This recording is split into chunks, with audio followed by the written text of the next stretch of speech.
पुण्यातील विभागीय आयुक्त कार्यालयात आज मॉकड्रिल करण्यात आली होती आणि या मॉकड्रिलमध्ये विविध पथकं जी आहेत ती तैनात करण्यात आली होती। यामध्ये अजूनही आपण पाहतो हे मॉकड्रिलचा हा भाग आहे, अजूनही सुरू आहेत, काही नागरिक वर अडकलेत अशा प्रकारचं हे एकूणच सगळं प्रात्यक्षिक आपण पाहिलं। आणि जे सर्व रेड क्रॉसची टीम होती जी या संपूर्ण याच्यामध्ये जे घायल झालेले म्हणजे त्यांच्यावर लागलेला आहे त्यांना किंवा काही इंजुरी झालेली आहे त्यांना मदत करण्यासाठी हे रेड क्रॉसची टीम होती।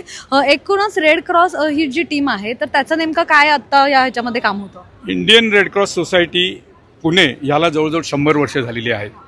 पहिल्या महायुद्धामध्ये ज्यावेळी हेनरी ड्युनांट यांनी ही संस्था युद्धजन्य परिस्थितीमध्ये स्थानिक लोकांच्या मदतीने एक प्रकारे त्यांना फर्स्ट एड देण्यासाठी ही संस्था स्थापन केली आणि त्यानंतर त्या संस्थेचा आत्तापर्यंतचा इतिहास खास करून पुण्यामध्ये 100 वर्षे झालेली आहेत आणि युद्धजन्य परिस्थितीच नव्हे फक्त तर इतरही वेळी मॉकड्रिल असो, काउन्सिलिंग ट्रेनिंग प्रोग्राम असो, ज्युनियर रेड क्रॉसचा असो, फर्स्ट एडचं ट्रेनिंग सेंटर असो किंवा थॅलेसेमियाचं ट्रेनिंग असो, या सगळ्या गोष्टींचा उहापोह आणि या ठिकाणी घेतला जातो। आज या ठिकाणी या मॉकड्रिलमध्ये जे कलेक्टर विभागीय आयुक्त यांच्या माध्यमातून काउन्सिल हॉल इथे जो हा कार्यक्रम आयोजित केला होता त्या ठिकाणी आमच्याबरोबर आमच्या रेड क्रॉसच्या टीमबरोबर ज्युनियर रेड क्रॉसचे सगळे व्हॉलंटियर्स कॉलेजमध्ये इथं आहेत।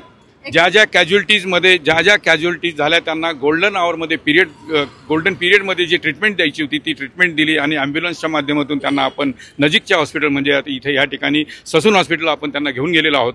आता आपली इथे रेड क्रॉसची एकूण किती जणांची टीम होती आणि जो म्हणतो आपण किती टाइम लागला तुम्हाला त्या लोकांना घेऊन यायला किंवा दवाखान्यात पोहोचवायला? येस, जवळजवळ 12 लोक ह्या टीममध्ये सामील आहेत। त्याच्यामध्ये डॉक्टर्स आहेत, सिस्टर्स आहेत, नर्सिंग स्टाफ आहे, मावशी आहे आणि व्हॉलंटियर्स आहेत। स्पेशली हे व्हॉलंटियर्स कॉलेजचे स्टुडंट्स आहेत आणि आम्हाला ज्यावेळी समजलं त्यावेळी त्यांना मदत करण्यासाठी इमिजिएटली आम्ही त्यांना गोल्डन पिरियडमध्ये म्हणजे पहिल्या तासामध्ये त्यांना ट्रीटमेंट मिळाली आणि पुढची ट्रीटमेंट देण्यासाठी त्यांना ससून हॉस्पिटलला ॲम्ब्युलन्सद्वारे घेऊन गेलो। आता हे जे मॉकड्रिल झालं याच्यामध्ये तुम्ही किती जणांना घेऊन गेलात तुमच्या मॉकड्रिलमध्ये? आम्ही 4-5 जणांना घेऊन गेलेलो आहे ॲम्ब्युलन्समध्ये।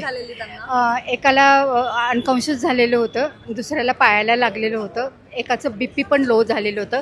आमच्या डॉक्टर जगतापांनी त्यांचं BP चेक केलं आहे, त्यांचा हात फ्रॅक्चर झालं होतं, त्यांना स्लिंग दिलेलं आहे। एक जण अनकॉन्शियस झाले होते म्हणाले, तर त्यांना कशा पद्धतीने काउन्सिलिंग केलं तुम्ही? त्यांना डॉक्टर त्यांना पाहिलं, त्यांची पल्स नॉर्मल होती, त्यांची ब्लड प्रेशर नॉर्मल होतं, फक्त त्यांना एक थोडेसे घाबरल्यामुळे ते बेहोश झालेले होते, बस दॅट्स ऑल। त्यांना व्यवस्थित रिकाउन्सिलिंग करून घरी पाठवलं।